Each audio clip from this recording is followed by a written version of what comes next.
Você sabia que tem como ganhar muito dinheiro todo mês com o YouTube sem precisar mostrar teu rosto? Fazer seu próprio horário, trabalhar de onde você quiser. Pois é, hoje é a sua chance. Basta você garantir sua vaga clicando no botão abaixo pra começar seu império no YouTube, hein? De gerar muita receita. Você não usa nenhuma droga? Não uso nenhuma Nem um droga. zero, Álcool, né? De Bebo vez em álcool. quando. Pode crer. Álcool, final de semana, um vinho. Mas minha graduação toda fumei maconha. Minha graduação toda não, parte da graduação fumei maconha. Sim. Era um beberrão, bebia pra caralho, vodka, energético. Dormia 3 da manhã, não fazia exercício, tinha sobrepeso. Eu tive bronquite pulmonar aguda, cara, de tanto fumar.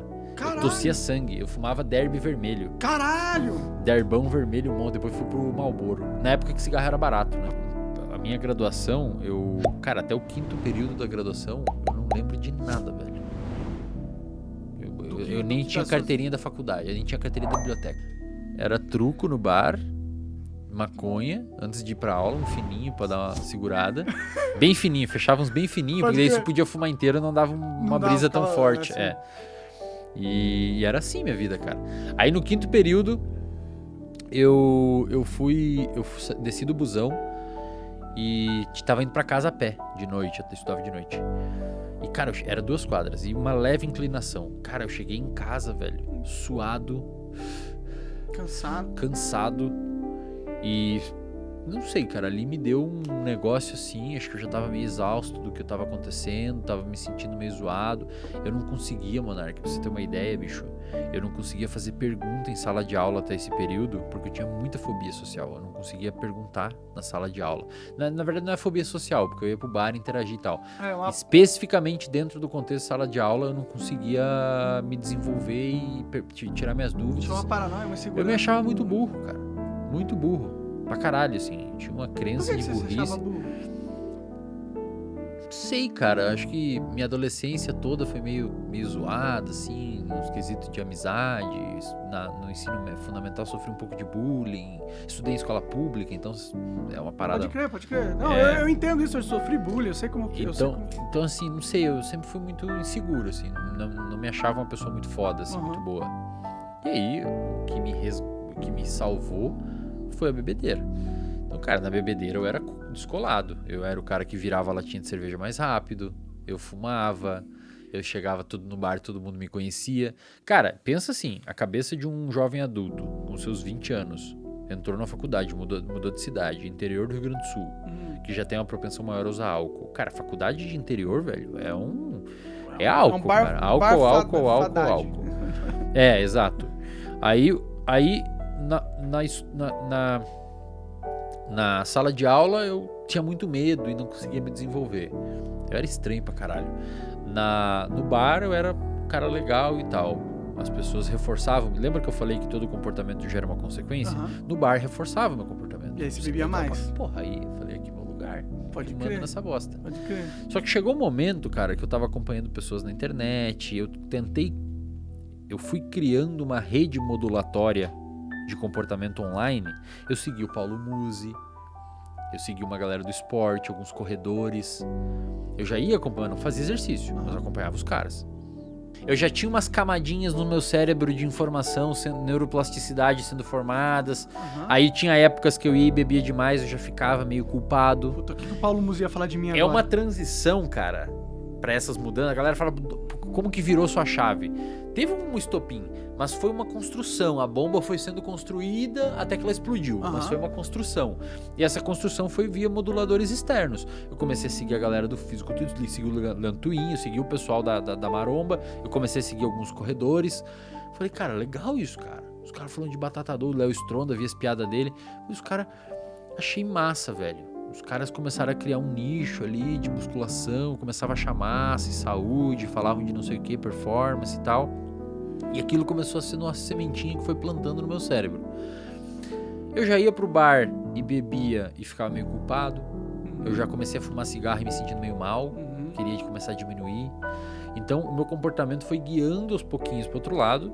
E cara, aí chegou um dia eu falei, porra, tá foda isso, não dá mais. E aí comecei a correr. Tem até uma aula no RD onde eu ensino, ou tento ensinar, como você substituir um vício por um vício bom. Então o vício do cigarro eu transformei em corrida. No hábito da corrida. Eu comecei a correr e fumava ao mesmo tempo. Tipo, eu comecei a correr. Ah, tá, mas não corria fumando. Não. Eu saía correr. Voltava Cara, eu fumava. corria meio quilômetro e quase morria, velho. Morria, não tinha... Aí chegava em casa, tomava um banho e fumava um cigarro. Cara, aquilo ali já não era o cigarro já era mais nocivo pra mim. Eu fumava contrariado, porque eu não conseguia parar. Aí com o tempo eu comecei a aumentar a minha corrida. E eu comecei a curtir o processo de correr. Começou a ficar legal, suar, me sentir bem, a endorfina da corrida e tal. Comecei a perder um pouco de peso, a calça afrouxou. Eu comecei a sentir outros prazeres, que não só na bebida e no cigarro. E chegou um momento que o cigarro estava atrapalhando minha evolução na corrida. Eu comecei a correr 5 km, eu fumava só quinta, sexta e sábado e domingo. E o cigarro, eu percebi que eu não evoluía na corrida por conta do cigarro. Aí eu comecei a ver o cigarro como nocivo. De verdade, estava me atrapalhando. Eu tava vendo que ele tava me atrapalhando. Você queria correr mais, você queria ter... E o cigarro travava. Aham. Então eu comecei a conseguir finalmente liberar o cigarro e cada vez eu corria pra substituir aquilo. Pode crer. E aí assim eu fui mudando, comecei a estudar. Eu comecei a perceber que conhecimento é poder. Quando você tem conhecimento, por exemplo, eu tô aqui hoje porque a gente não se conhecia. Sim. Você não me trouxe aqui porque você me conhecia e quer me divulgar. Trouxe por causa do seu conhecimento. Exato. Você quer ouvir eu falar, quer que eu fale pro seu público, quer que eu te ajude, Você que que eu vai dar um ajude bom as papo pessoas. e é o meu trabalho, ter bom papo. Exato. Então todo mundo ganha e você ganha, eu ganho, todo mundo sai ganhando. É uma troca justa, uma troca honesta, mas o meu conhecimento me trouxe aqui. Verdade. E na época eu percebi, não que eu ia chegar em lugares assim, mas eu percebi que, cara, todas as pessoas que eu escuto e que eu admiro sabem algo. Ou executam um comportamento legal, ou falam uma coisa massa. Sim. E aí eu comecei a perceber que conhecimento te abre portas. E eu lembro que eu fui apresentar um trabalho uma vez e eu mandei bem no trabalho. E aí eu me preparei e tal, quase desmaiei de ansiedade, mas eu consegui me desenvolver bem na apresentação de trabalho. E eu recebi em troca dos professores e de um grupo específico de pessoas da minha turma, que eram mais próximos a mim, algo próximo ao que eu recebia no bar. Tá ligado? Entendi. Aí você trocou um estímulo por outro. Eu comecei a entender que não era só lá que eu podia ser legal, Pode eu podia crer. ser foda. Eu entendi que no campo do conhecimento eu também podia obter reconhecimento. E a recompensa a longo prazo do conhecimento é bem melhor do que é. beber e encher a cara pra caralho. Exato, e aí eu vi que eu conseguia desenvolver melhor com as minas, que as minas achavam Você tinha uns papos interessante. interessantes pra trazer Pô, pra elas. vou comer uma galera. Pensei na hora, vou comer o pessoal. Eu falei, Tá certo. vou comer um pessoalzinho lendo esse livro aqui. Eu vou ler esse livro e vou comer alguém. Você achando que pra você comer alguém você tem que beber, não. Lê um livro Lê que um você vai livro, comer alguém. cara, entendeu? Sim. Então, assim, a gente fala brincando, mas eu basicamente comecei a entender que conhecimento me traria uma recompensa social muito fodida. E, aquilo ali, quando entrou aquilo na minha cabeça, eu comecei a estudar pra caralho. Só estudar. Estudar, correr.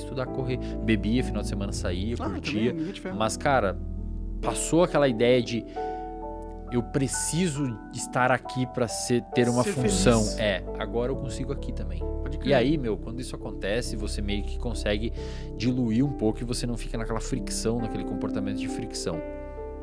Eu comecei a estudar. Chegou no final da graduação, eu falei, cara, eu vou fazer mestrado. Vou pra Florianópolis fazer mestrado. Todo mundo riu de mim, todo mundo me falou, não, que vai pra Florianópolis, vai lá nos grandão, lá estudar numa federal. Eu estudei numa particular, cara. Monark. Eu estudei numa particular do Rio Grande do Sul, no interior, e eu fiquei em 17º suplente no vestibular. O que isso significa? Eu fiquei em 17º depois do último. Caralho! Então tu foi mauzão. Pra caralho. Sabe quanto foi minha nota no vestibular? 32. Cara, imagina, 16º suplente. Aí como era uma faculdade particular, muita gente não foi fazer, porque não conseguiu FIES. Eu fiz FIES, pago até hoje minha faculdade. Eu financiei. E aí eu fui lá e comecei a fazer a porra da faculdade. Achei que não ia virar muita coisa, fui fazendo, eu estudei, entrei no mestrado, depois aí teve toda essa transformação. Eu comecei a ver o valor do conhecimento. Aí entrei no mestrado, fiz o meu mestrado em 1 ano, normalmente demora 2, fiz em 1.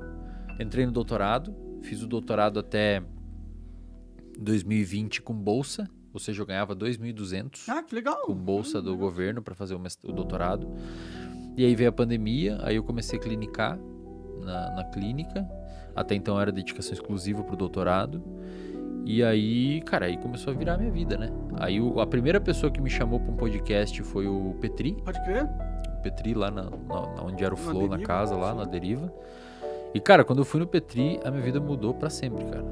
Porque viralizou, a galera começou a ouvir, a galera começou a curtir, aí minha clínica, eu comecei a ter muito fluxo de paciente, e aí me chamaram para outros podcasts, e aí eu fui falando sempre esses assuntos que eu falo aqui, e hoje eu tô aí com essa escola de 40 e poucos mil alunos. Isso foi uma sacada de business bem forte, assim, né? Imagino que, porra, 40 mil alunos numa...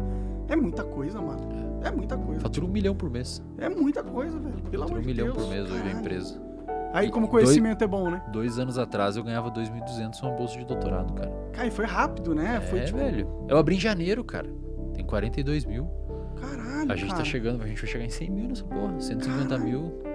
Cara, E isso olha é que muito louco. foda. Sabe o que vai acontecer também? Amanhã eu vou no podcast do Cariani e do Muzi. Da hora, que eram os caras que você olhava Acompanhava lá lá atrás. Hoje são os meus amigos. O da Caio hora. Muzi, principalmente, o que eu conheço mais próximo. Foi meu paciente, inclusive. E... É mesmo?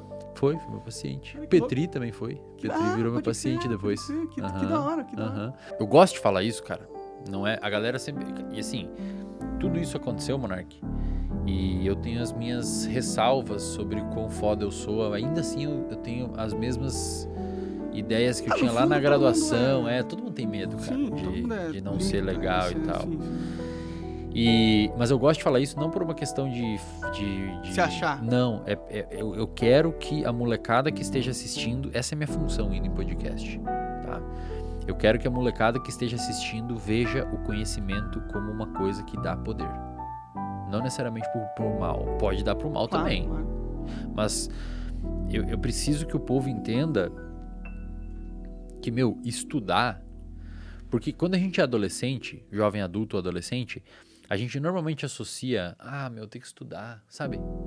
Tem que estudar, velho. Sim, eu sou esse cara. Tem que estudar pra prova. Ah. Beleza, é um saco, velho, estudar pra prova. Sim. Prova de faculdade é uma bosta, tem matéria que você não vai gostar.